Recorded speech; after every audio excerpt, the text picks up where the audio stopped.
Well, good morning, good afternoon, or good evening to members of the Independent Carrier Safety Association.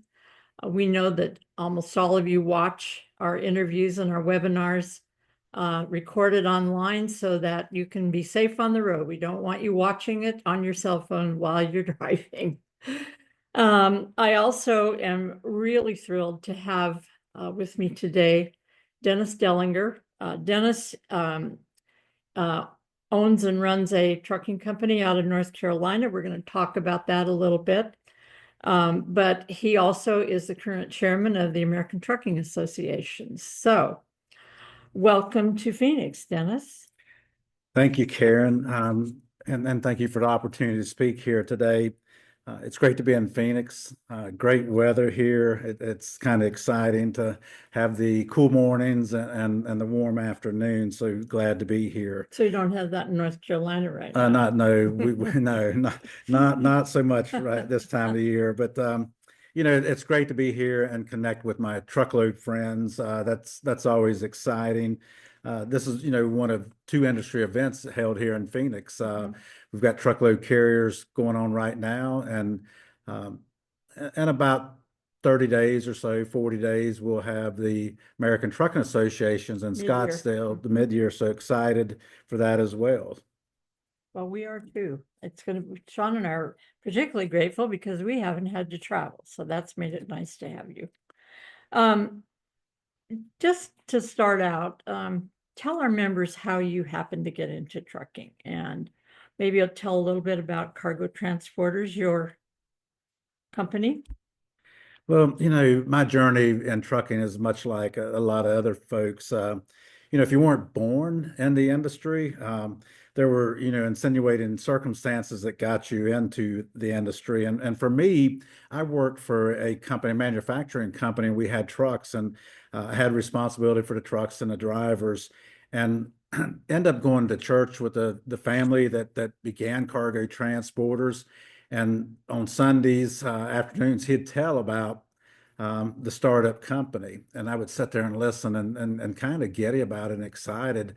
But it wasn't simple as going and asking them to go to work. It took me 3 years to convince them to hire me. So and probably one of the things was the fact that I was a customer on their rental and lease side, and they had a culture that was, we're not going to hire people away from them, which was a good culture. And I knew it was a good group of people, and that's kind of where I wanted to be. So, the company, I guess, was about 3 years old when I started. They were a product of deregulation, started in 1982. Actually, December of 82, they got the authority, and started with 6 trucks. When I joined them in 1986, we had 36, and today over 500. So seen a little bit of growth over the years. So back to cargo. We've grown to be a leading carrier. We're headquartered in North Carolina, and actually Western North Carolina, but we have facilities, throughout North Carolina. And, we approach technology, and, have a culture of safety and family. But, our main thing is, our drivers having that driver satisfaction piece. So before we talk a little bit more about you, because I want to make sure we hit this, what operating challenges, if any, do you have today with your 500 plus trucks?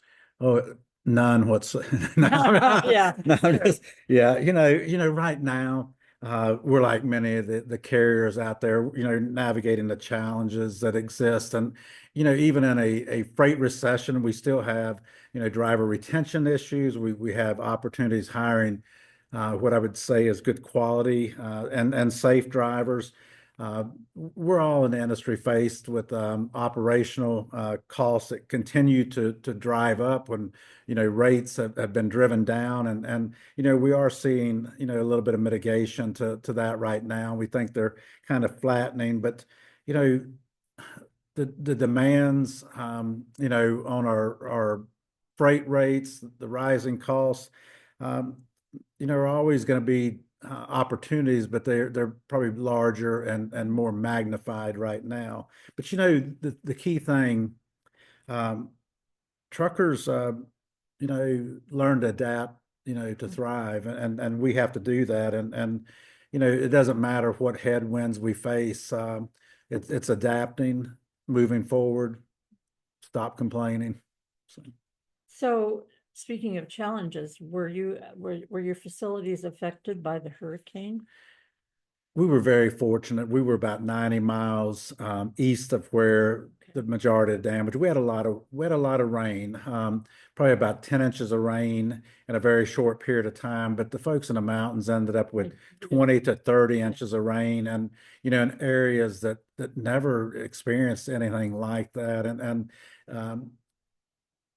I got to see some of the devastation, not a lot, but some of the devastation, and it's kind of heartbreaking.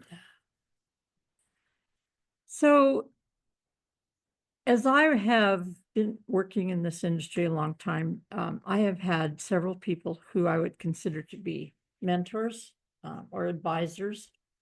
And I'm just curious to know, you don't have to name them, um, who who are the people who have had influences on you as you grew into this role and grew your company? Let me start out, saying personally, I had two very strong parents, two very type A personalities, and learned a lot from them.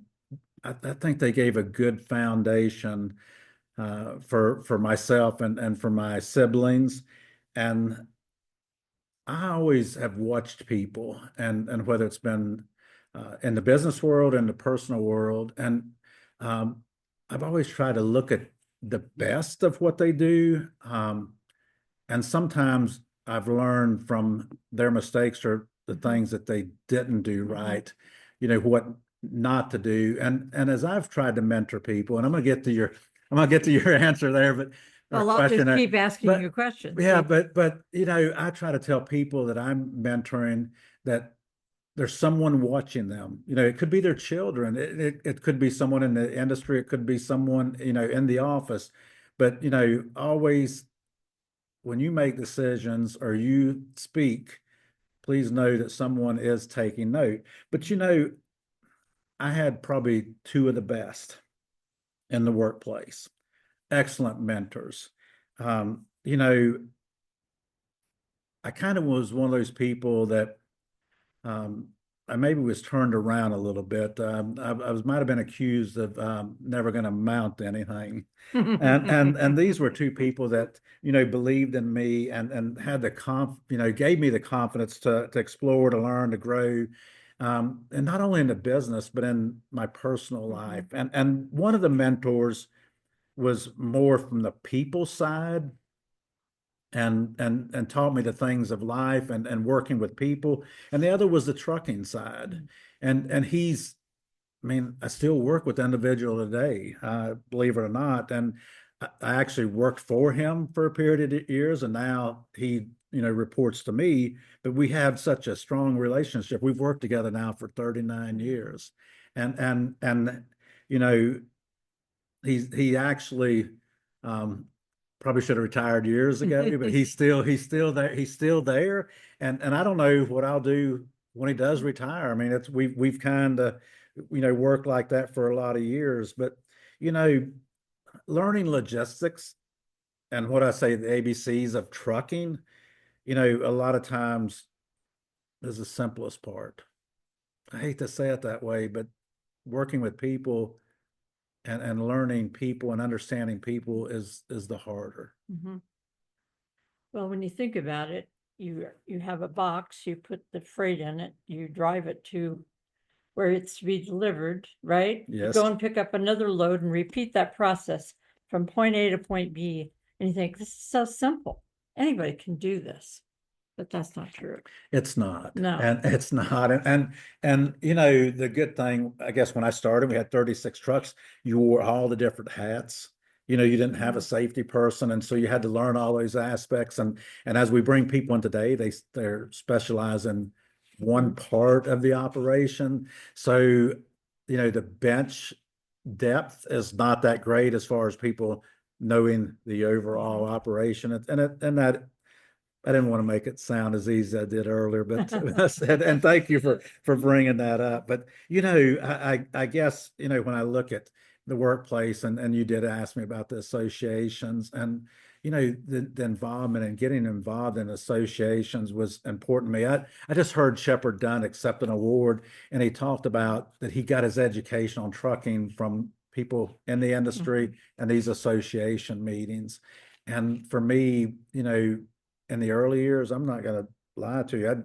If I came to Phoenix, my bathing suit came along, and I was at the pool somewhere. But then, after getting, really involved, and I found out, I need to attend the meetings, and, occasionally bring my wife, and she's like, do you have to be in meetings all day? That's why we're here, to learn and to give back. Right. To give back. So.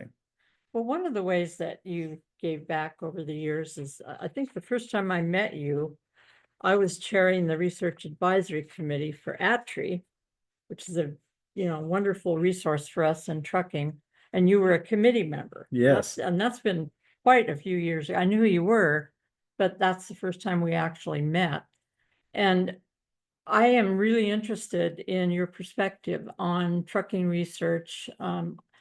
Are there things in particular that ATRI focuses on that you think are the most important? It's interesting because 2 weeks ago I was in DC, and the new research advisory committee was meeting, and I had the opportunity to speak before them and just welcome them to DC. And Rebecca wouldn't let me go without doing that. And I was kind of excited because, I asked Rebecca, I said, remind me what years that I was, part of this. And I actually spent 4 years doing it. But, as I'm sitting in the role that I am now, I've always thought it was important and getting their work, but it's sitting in the role I am now to have that data. And about 2 months ago, I testified before the House Subcommittee on Infrastructure. And I use pieces of that data that ATRI has put together. So definitely, people listen when you have sound data behind what you are saying, and ATRI provides that for us in the industry. And they've come a long way since it used to be the American Trucking Foundation. And we used to meet in really luxurious places back in the day. That isn't happening anymore. Well, in terms of building your business, was there anything that you would do differently today? Anything that, you look back and say, gee, I wish I'd done this instead of that?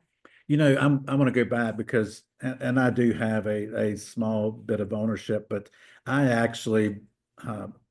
actually what I refer to as a hired gun. So there's a family, or actually a couple families that own the company, and pretty much have entrusted me, along with them still being involved, to be there and run the company as well. But when I don't want to come across in the wrong way, but when you look at what you could do differently, hindsight is 2020. And our industry is constantly evolving, and it's just like the freight recession we're in. We've never had one to go the length. So there's things that we could have done on the front side of this that we waited toward the backside to actually do, because we didn't anticipate it being 27 or 30 some months long as it has been. So I guess to say change anything, it's important that we're willing to change. But my decision-making process and my leadership style has been a result of my mistakes and my accomplishments. So I'm who I am today because I failed, and because I miscalculated, or maybe even took shortcuts. But recognizing those, accepting the responsibility for those, and adjusting is the key thing. So I'm not going to dwell on my past, because if I do, it robs me from the present. That's very good You advice, know, actually. that's a, and Karen, you and I have talked before, from the religious standpoint, but probably um, probably one of the best leadership books is the Bible. Mhm. And that's one of the things that teaches us, don't dwell on your mistakes or your past. Move on, Move on. look to the future. Yeah. So in your role as chairman of ATA, what do you see as the most critical issues that trucking faces today, aside from where the rates are? We have so many. And as I went in, people would ask me, what is going to be your focus? And I'm like, I'm not going to pick one topic, because then if you do not accomplish that, people are going to say, well, you know, you took this on and nothing happened. And everything that we do, whether it's an association or associations working collaboratively together, it's a matter of timing. Mhm. It's who's in office, or which house, which in the house, who controls the house, who controls the Senate. But for your membership, I would think, broker transparencies, rather big issue. For someone our size, it's not as big as issue, but again, it is an issue for an industry, and there are a lot more carriers smaller than there are large. And that's what people don't understand. The large carriers only make up probably about 5%. And when I say large, even a company our size, we only make up probably about 5% of the trucks out there on the road. But one of the biggest things coming, and I don't know how we work with the government to do it, but cargo theft. I mean, that is, I actually was at a meeting last Thursday, and basically a graph that was shown by travelers from 2020 to 24, cargo theft has grown multifold. Yes. Multifold. And I guess I'm trying to think, January of 24, even the American Trucking Associations took it on as a strategic priority because of being aware of it. The regulations coming out of California, the Trump administration, is looking to roll back some of that. Greenhouse gas 3. So a lot of issues. That's probably a big one that weighs on my mind. One of the other things that I would like to see personally is FET. And Repeal. FET, it would be big even for your membership. Right. A truck that we buy today, we're paying, I think it's somewhere around 12,000 on a truck, and a trailer we're paying about 58.83 for a trailer, and for the number that we and I don't want to say churn, but we replace each year, trade out. It's a large number for us. Well, it is, and I don't know how many smaller carriers who tend to buy used trucks understand how that affects the price of used trucks, even, down the road. So, yeah, I think if you could get the federal excise tax repealed, that would be phenomenal. And a good point, because it's mainly on new equipment, but if that used equipment is being sold, it's factored in. Sure it is. It's factored in. Yes. Sure it is. Sure it is. Well, we have spent a great deal of our outreach with our members focusing on what's going on in California, because we have so many of them that are either based there, or almost everybody operates there to some degree, and to help them understand that, just because you're domiciled in Nebraska doesn't mean that these rules don't apply to you, because they would. And thank God that they withdrew their waiver.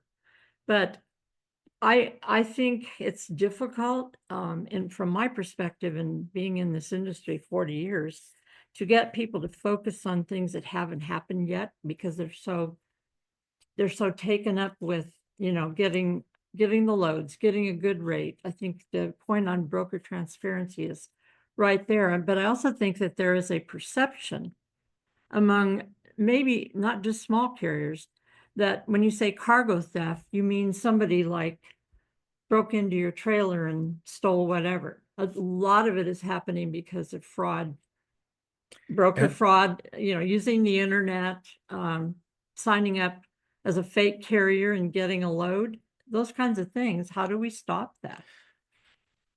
I think it's going to take the biggest opportunity comes with it, there's no reporting.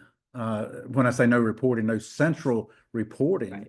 Right. The federal government, and all their data is not getting information on this cargo theft. And if you have a theft and it occurs in a jurisdiction, there's a lot of sheriffs or police chiefs that don't want it reported. They don't want a large theft reported in their area. A sheriff's voted in, a police chief is actually selected by, the town council or city council. And, those go against their numbers. Right. And they don't want that either. So, you mentioned earlier, it's not always the pilfering. It's not always stealing the trailer. It is stealing your DOT information, your driver's information, and going in and picking up a load. We had a situation just 2 weeks ago where someone had printed off our numbers and our name and pretty much cut it out and taped it on to the side of a truck, went in and picked up a load. And, we had people calling. We were suspecting something was going on because of some of the information they were trying to get from our people.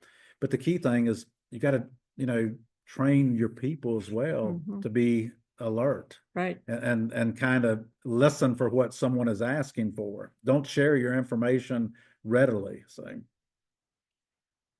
there anything you'd like to leave with us and our members? Any advice that you would give the small fleet and the independent trucker? I mentioned it earlier, and I think adaptability is everything. Our industry changes fast, and staying ahead may mean you have to invest in some type of technology, understanding the regulatory shifts that take place, and simply building strong relationships. And for the smaller carriers, strategic partners, could be game changers for them. And when I say, partners, who they work with, instead of working with multi-brokers, maybe work with one or two that understand you and know your value as you're out there. One of the pieces probably is don't underestimate, advocacy, because, regardless if you're one truck or you're 10 trucks, your voice is important and could shape, the future in trucking. So. Well, we always encourage our members to participate in the surveys that Atria is doing because they're looking more for input from the smaller carriers. They get the big carriers pretty much every time they send something out, but how do we get that information from our type of member? And the only way we really see is by getting them to participate in these surveys. And then, we also advocate on their behalf. We file comments to the docket from DOT or towards DOT. So those are things that an association can do for a carrier or a group of carriers that, frankly, they not only can't do themselves, but really don't want to do themselves. It's a specialty, right? Definitely. And you've been to DC and testified in front of committees, so it's really important to have that data. Very, very important. Yep. Very. Well, I don't have any other questions for you. Is there anything you'd like to share with us that we haven't touched on? I guess nothing as far as sharing anything new or different from what we've talked about. But, I want to thank everyone that is listening for their dedication to our industry. And whether, again, you run a single truck or a growing fleet, your role is vital and the vast economy out there and moving America forward. So, stay engaged, stay informed, and keep pushing for stronger and a more resilient trucking industry. So. Very good. Well, Thank thank you, you Karen. so much. I appreciate you being available to us for this, and enjoy your time in Phoenix and safe travels home. Thank you very much. Thank you. Thank you, members.